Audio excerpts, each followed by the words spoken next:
मेरी जेठानी अपने मायके गई तो जेठ जी की देखभाल मेरे ऊपर छोड़ गई। हम दोनों उस रात अकेले थे घर में। तो क्या हुआ? दोस्तों, मेरा नाम कीरत है, मेरी उम्र 26 साल है।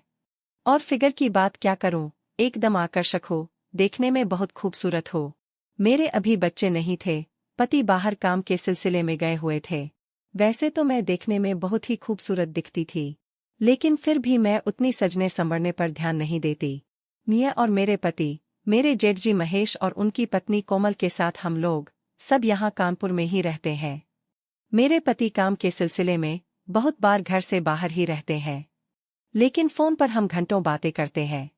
दिन का समय तो मैं अपनी जेठानी कोमल और उनके बच्चे के साथ बिता लेती हूँ, पर रात को जल्दी नींद नहीं आती, क्योंकि पति साथ नहीं होते थे। उसका क्या करूं? कभी कभी तो मन करता है काश मेरे पति मुझे भी अपने साथ ले जाते, क्योंकि रात को जेठ जी के रूम से बहुत ही ज्यादा आवाजें आती हैं। एक बार की बात है, जब मेरी कमर में दर्द हो रहा था, तो मेरे जेठ जी का बड़ा बेटा मोहित बोला, चाची जी, आपकी मालिश करने की जरूरत है। तो मैं बोली, तू कर देगा मेरी मालिश? वो मान गया और उसने तेल से मालिश करनी शुरू कर दी, जिससे कि मुझे बहुत आराम मिल रहा था। एक दिन अचानक मेरे जेठ की पत्नी को मायके जाना पड़ा, क्योंकि उसके माँ की तबीयत ठीक नहीं थी। उन्होंने मुझे कहा, मैं तेरे जेठ जी को फोन पर बता दूंगी सब कुछ, तू बस घर का ख्याल रखना और उनको खाना खिला देना रात में। कहकर वो बस निकल गई। रात को मेरे जेठ जब घर पर आए तो मैं कुछ काम कर रही थी। उन्होंने मुझे नोटिस नहीं किया और सीधे बाथरूम में नहाने चले गए।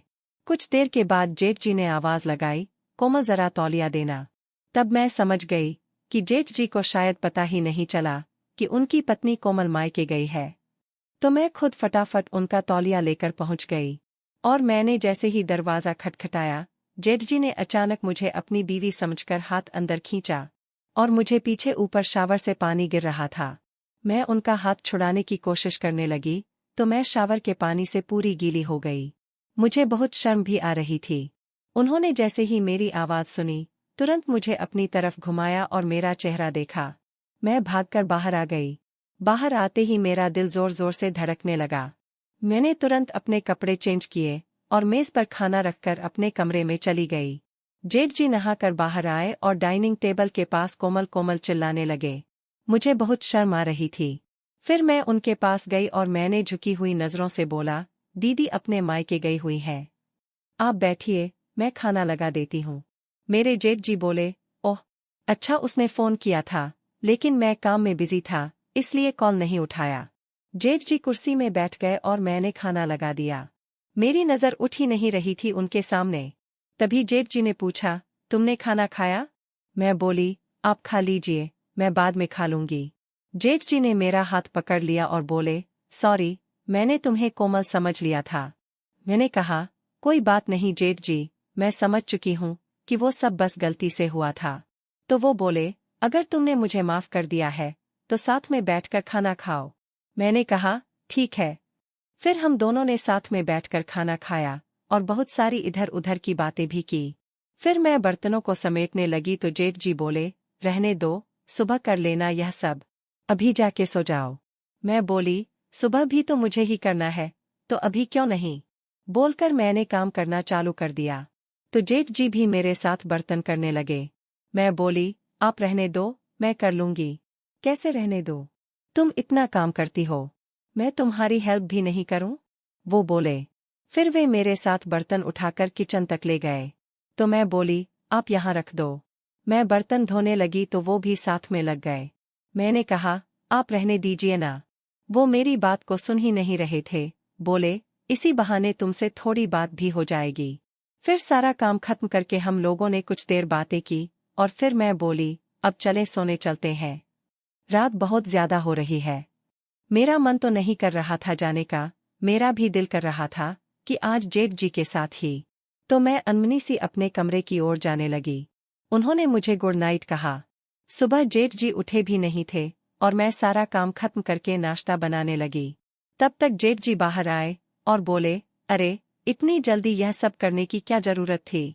मैंने बोला, आपको ऑफिस के लिए लेट ना हो जाए इसलिए। जेठ जी ने कहा, आज ऑफिस नहीं है, मैं तुम्हें रात में ही बताने वाला था, कि तुम्हें तो बस नींद आ रही थी। मैं बोली, कोई बात नहीं, आप नहा लीजिए, फिर नाश्ता लगाती हूँ। जेठ जी नहा कर आए और फिर हम दोनों ने साथ नाश्ता किया। फिर जेठ जी ने कहा, तुम बहुत दिन से बाहर नहीं गई हो और भाई भी नहीं है जो तुम्हें कहीं घुमाने ले जाएगा।